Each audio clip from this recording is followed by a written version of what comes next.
Kalau kita tawakal ke Allahnya 100%, Allah nolongnya 100%. Dan ukuran persentase itu yang tahu cuma kita, karena di hati kita itu yang muncul. Ada satu titik keraguan, berarti kurang dari 100%. Keraguan itu memperlambat datangnya pertolongan dan keajaiban dari Allah. Makanya aku tergantung prasangka hambaku kepadaku. Kenapa ada orang di zaman dulu tuh kayak dapat karomah, keajaiban-keajaiban dalam hidupnya. Kayak nggak mungkin terjadi secara logika dan ilmiah. Karena memang dia yakinnya ke Allah itu 100%. Apakah kalau kayak gitu kita nggak perlu ikhtiar? Perlu, tapi ikhtiar nggak ada hubungannya dengan keyakinan. Ikhtiar itu hubungannya dengan kewajiban. Allah yang suruh ikhtiar, tapi yakin berhasil apa enggak, itu urusan yang kedua, urusan hati antara kita dengan Allah Subhanahu wa taala. Kayak kita minum obat. Tentunya kita harus beli obat yang paling bagus, dokter yang paling recommended, yang spesialis. Oke, itu ikhtiar. Tapi kalau sampai hati kita terlibat dengan ikhtiar itu, meyakini bahwa kalau ini pasti sembuh, kalau ini kayaknya nggak ada harapan, soalnya dokter juga nggak ahli, berarti hati kita sudah terpaut dengan makhluk dan berarti sudah berkurang yakinnya kepada Allah. Saat itu kita tidak akan melihat keajaiban. Yang terjadi dalam hidup kita saat itu apa? Hal-hal yang ilmiah. Kenapa kita hanya ngalamin hal-hal yang ilmiah? Karena kita yakinnya kepada hal yang ilmiah. Kenapa ada orang yang ngalamin hal-hal yang sifatnya miracle? Karena dia yakinnya kepada mukjizat. Yakinnya kepada aun atau pertolongan dari Allah Subhanahu wa taala.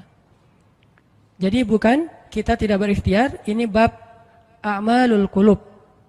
Amal hati. Apakah hati kita yakin enggak sama Allah Subhanahu wa taala? Dan Umar mendengar cerita itu semakin yakin sama Allah. Makanya nanti muncul kasus di zaman Umar tuh luar biasa. Ini presiden kalau imannya 100% ke Allah, ada masalah di negaranya tuh dia tinggal bilang ya Allah beres tuh masalah. Jadi di Mesir waktu itu ada musim paceklik sampai sungai Nil tuh hampir habis tuh. Sehingga air sungai Nil nggak mengalir lagi ke ladang-ladang jagung, gandumnya orang-orang Mesir. Dan orang Mesir yang dulunya menyembah anak sapi betina mulai syirik lagi nih. Mulai berpikir, kalau kayak gini mah sama aja.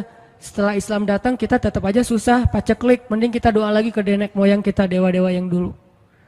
Gubernur Mesir yang namanya Amr bin As waktu itu ngirim surat kepada Umar ke Madinah. Ya Amirul Mukminin, Mesir sedang diuji oleh Allah dengan kekeringan dan masyarakatnya hampir syirik. Kami mohon bantuan dari pusat, dari Madinah untuk membantu bagaimana mengatasi kekeringan di Mesir. Begitu surat itu sampai ke Umar bin Khattab, Umar nulis balik surat dalam bentuk doa. Bismillahirrahmanirrahim.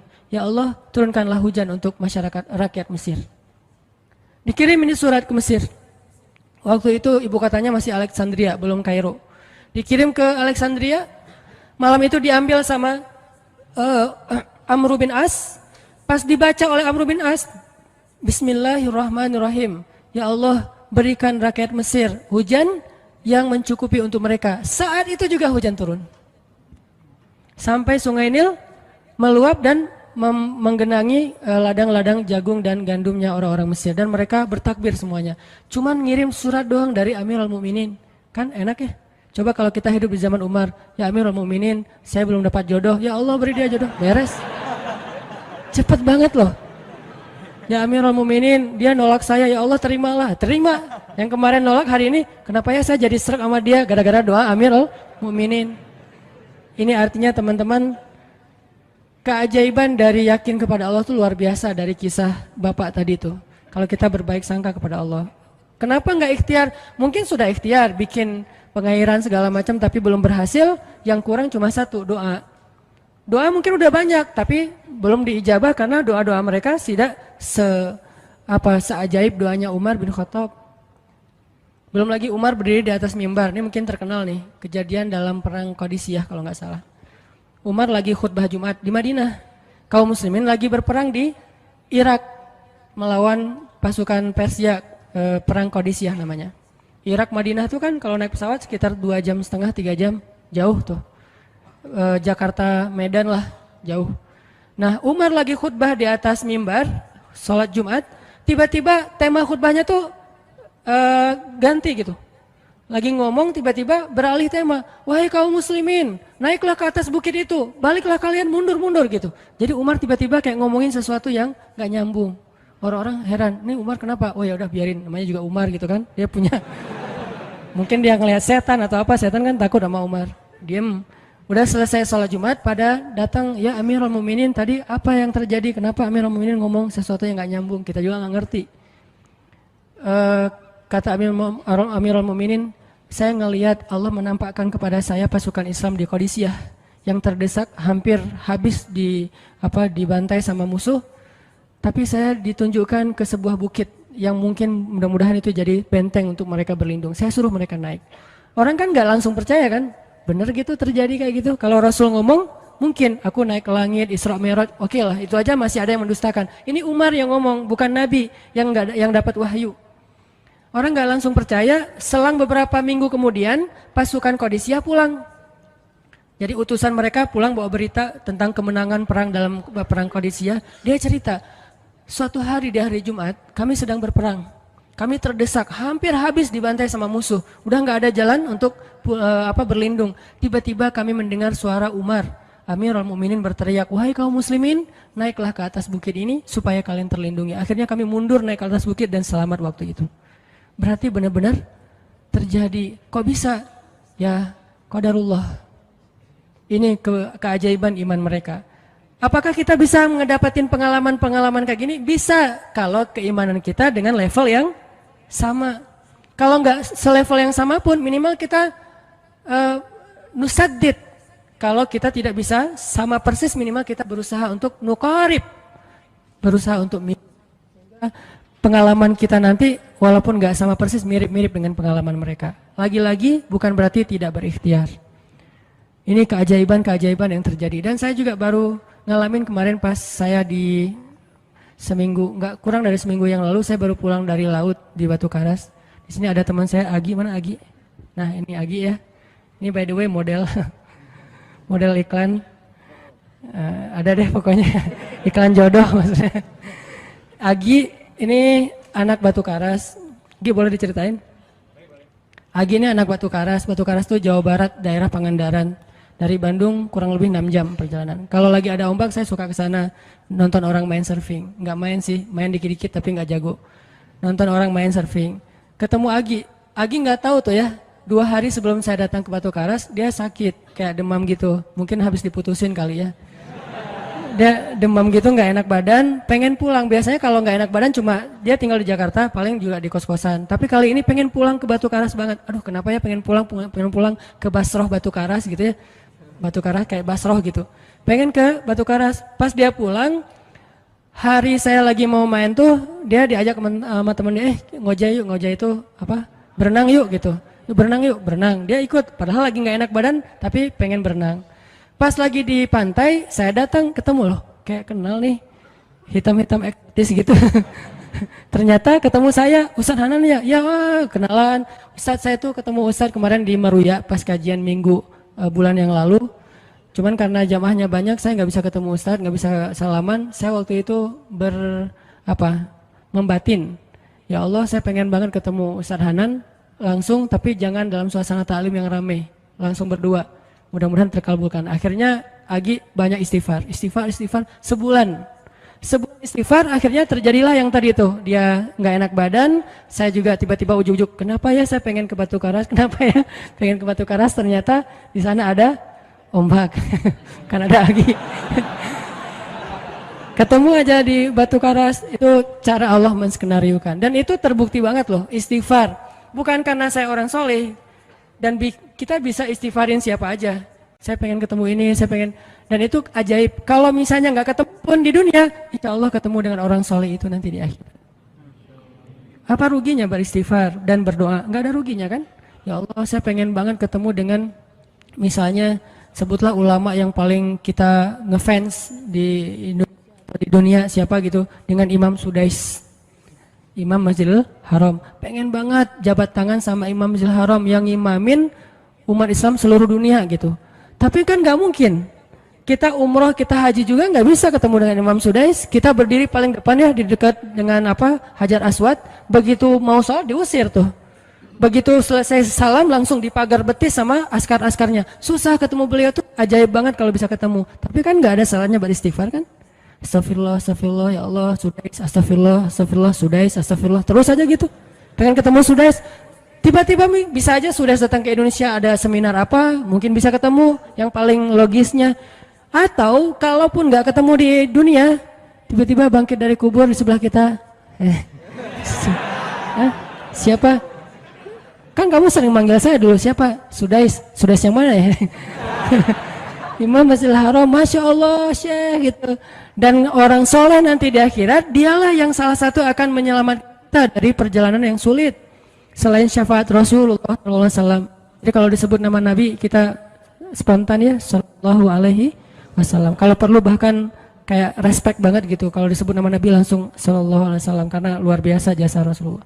Yang jelas selain Rasulullah Sallallahu Alaihi Wasallam, nanti ulama-ulama orang-orang soleh juga bisa nolongin kita di akhirat. Jadi kalau kita doa, ya Allah pengen banget ketemu si Fulan, Syekh Fulan, Ustadz Fulan, Kiai Fulan. Kalau nggak ketemu pun di dunia, pasti ketemu di akhirat. Yang jelas harapan kita nggak mungkin Allah abaikan gitu aja, nggak mungkin.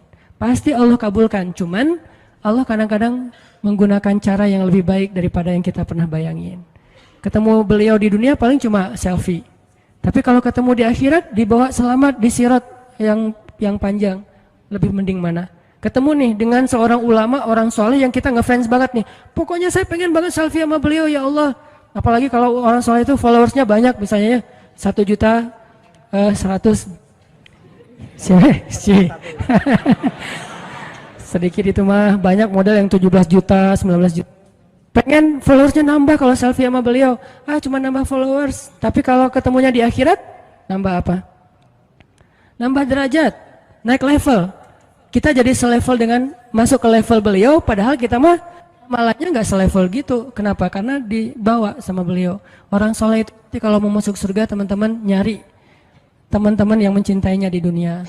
Ya Allah, mana fulan, dia mencintai saya di dunia. Ya Allah, mana fulan, dia mencintai saya di dunia. Allah bilang, dia masih tuh di sidang, belum beres-beres, sudah sidang ke-30 misalnya. Kan sidang di dunia aja satu kasus berpuluh-puluh kali kan, gimana sidang akhirat lebih berat lagi tuh. Ya Allah, tolonglah dia, selamatkan dia, karena saya mencintainya selama di dunia karena engkau. Akhirnya orang-orang soleh pada balik lagi. Dari surga, balik lagi ke padang mahsyar. Demi ngapain? Demi menyelamatkan orang-orang yang mencintai mereka semasa di dunia. Datang ke padang mahsyar, cari ke bagian informasi.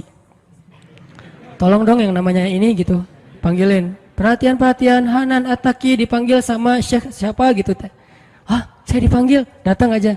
Mas, saya yang dipanggil, benar Hanan At-Taki? Ya, mana coba buktinya? Aduh, saya lupa bawa kartu nama. KTP misalnya. Udah pasti tahu lah ya malaikat sama kita. Udah, masuk aja. Tuh ada yang nungguin di business lounge gitu. Jadi ada VIP lounge-nya gitu kan. Oh, saya boleh masuk VIP lounge-nya, masuk ke VIP lounge. Udah sampai di sana udah ada makanan segala macam, mereka lagi duduk. Kayak asa kenal nih, siapa ya? Dekat Hanan ya? Ya, wah kita sering ketemu dalam doa. Wah, akhirnya pelukan. Ada apa, Syekh? Yuk ikut saya ke surga, kan enak banget kan? Terus sidang saya gimana? Udah beres, diberes sama teman-teman saya di sana. Saya banyak teman di dalam gitu. Saya banyak. Beres kan?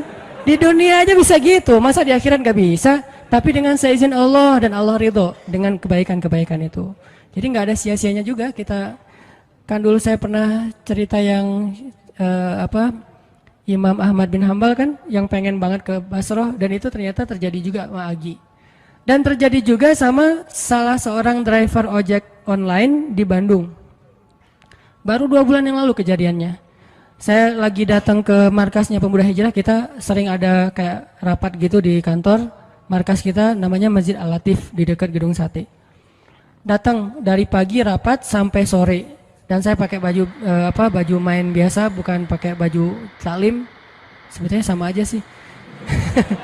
Nah, waktu itu sholat zuhur di Masjid Al-Latif, saya ngimamin sama asar. Habis asar pulang, karena nggak nyetir sendiri, saya pakai online, saya order nih. Order, pakai ojek, ada yang ngambil. Drivernya ngambil, datang, jemput, pulang. Kemana? Ke Cimahi, pulang. Di tengah jalan dia nanya, Mas sering sholat di Masjid Al-Latif itu ya? Saya bilang, ya lumayan, saya bilang. Iya itu masjid rame banget, anak-anak muda pada numplak di situ taklim. Siapa sih itu, ada imam muda, bagus suaranya gitu. Ntar jangan GR dulu. Muzammil, oh iya Muzammil, ya bagus tuh.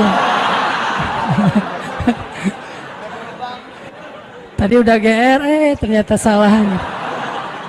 Oh Muzamil, benar-benar Muzamil tuh suaranya bagus banget ya, anak ITB kan? Ya anak ITB ya. Kalau Mas di situ sering ngimamin juga? Ya sesekali sih saya bilang. Dia mulai curiga gitu. Suka ikut talim juga di sana? Ya kadang-kadang saya bilang. Kenal sama Muzamil? Ya lumayan, padahal murid sendiri kan. Lumayan saya bilang. Oh Mas kayak nggak asing nih. Mas tadi ngimamin sholat zuhur bukan? Ya saya bilang. Mulai curiga kan dia. Mas namanya siapa sih Mas? Hanan saya bilang. Hanan? Hanan yang mana nih? Ya.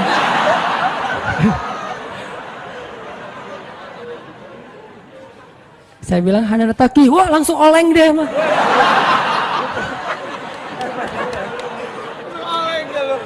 Oh, Mas biasa aja Mas biasa aja gitu. Ini benar Ustaz Hanan Taki, benar. Masya Allah, ya Allah, udah gitu kayak terharu gitu, heboh, semua orang pada ngelihat lampu merah lah gitu ya, pada ngelihat semuanya. Saya langsung pakai masker, gitu. Ustadz tahu nggak Ustadz, saya sebulan ini istighfar terus habis dengerin cerita Imam Ahmad bin Hambal yang ke Basrah, saya istighfar, ya Allah pengen banget ketemu Ustadz Hanan, tapi jangan ditaklim berdua, jadi bisa curhat-curhatan gitu. Ternyata Allah bikin skenario, saya order ojek online, dia ngambil, jadi ngobrol di jalan sampai ke rumah, akhirnya bertamu nggak pulang-pulang. Wah ini luar biasa cara Allah. Dan wallahi teman-teman, dan itu terjadi. Jadi udah 2 kasus nih yang saya alamin ya. Satu lagi yang ojek online tadi, dan dua-duanya hajatnya sebulan Allah kabulkan. Jadi kalau ketemu saya aja sebulan gampang, masa ketemu jodoh bertahun-tahun gak dapat ya? Gimana nih? Istighfarnya gimana nih? Ini terutama buat cewek-cewek nih. Kalau cewek-cewek kan nggak bisa nyari, masa cewek kepo gitu kan nggak mungkin. Pura-pura follow, nge-like. Kok dia nge-like terus yang first like lah gitu? Nggak mungkin kan? Cewek kan agak-agak jaim. Ya udah istighfar aja deh. Banyak-banyak istighfar. Tiba-tiba ada yang kesandung jatuh di depan cewek, HP-nya jatuh. Dia pergi, HP-nya nomornya. Nggak penting sih ceritanya. Pokoknya ada. Ada jalan dari Allah yang kita nggak ngerti nih, yang jelas bisa. Kita tinggal yakin aja sama Allah, istighfar, Allah yang kasih jalan. Walladzina jahadu fina lanahdiyannahum subulana. Pokoknya kalau kalian bersungguh-sungguh kata Allah di jalan kami, udah kami kasih jalan-jalan keluar yang subul, jamak dari sabil, banyak banget jalan keluar di sisi Allah. Yang penting kita jahadu fillah, berusaha di jalan Allah Subhanahu wa taala.